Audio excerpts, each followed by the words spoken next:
அந்த தம்பிகிட்ட கேட்டேன், ஏன்டா அவன் கையை வெட்டினாங்க அப்படின்னா, தம்பி நல்லா படிச்சிருக்கிறேன், தம்பி என்ன பண்ணிருக்கிறேன், நல்லா படிச்சிருக்கிறேன், அதே மாதிரி புல்லட் ஒன்று வாங்கியிருக்கிறேன், டப்ப டப்ப டப்பன்னு ஓட்டி இருக்கிறேன், கரெக்டா, இன்னொரு வீடு கட்டி இருக்கிறேன், நேர்மையாக இருந்திருக்கிறேன், இவனுக்கு திருடல, பொய் சொல்லல, பித்திராட்டம் பண்ணல, ஒரு நேர்மையாக வாழ்ந்தான் என்ற ஒரே காரணத்திற்காக அந்த சாதி வெடி பிடித்த சில பேர், நான் எல்லாரும் சொல்றேன், சில பேர் தண்ணி அடிச்சுட்டு போன வெடியோட அந்த பையனை வெட்டிட்டாங்க கைய. நான் உன்னோட கேட்கிறேன், அந்த சாதி வெடியில பார்த்து அவர்கள் அகமுடையார் சமூகத்தை சார்ந்தவர்கள்.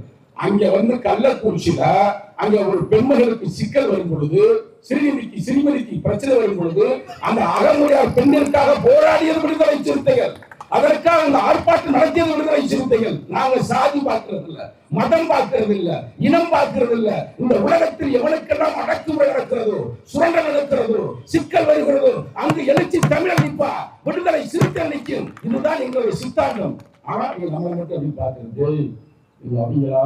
நல்ல வெள்ளை பெண்ணு வெள்ளை சட்டம் மாட்டுறாங்க, சிகப்பா இருக்கிறாங்க, கருப்பா இருக்கிறாங்க, மாடுகளை வாழ்ந்துட்டே வர்றாங்க. இந்த பாருங்க நம்ம தோழர்கள் எப்படி இருக்காரு பாத்தீங்களா?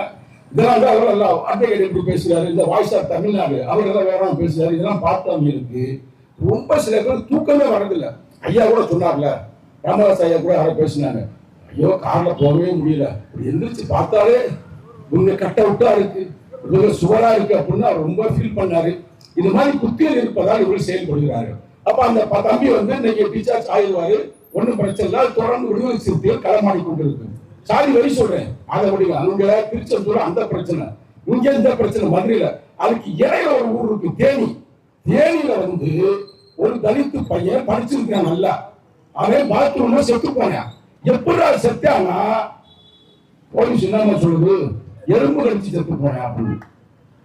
அப்ப வந்து அந்த படத்துல சொல்றது ரைட்டா இல்லையா? சாமி படத்துல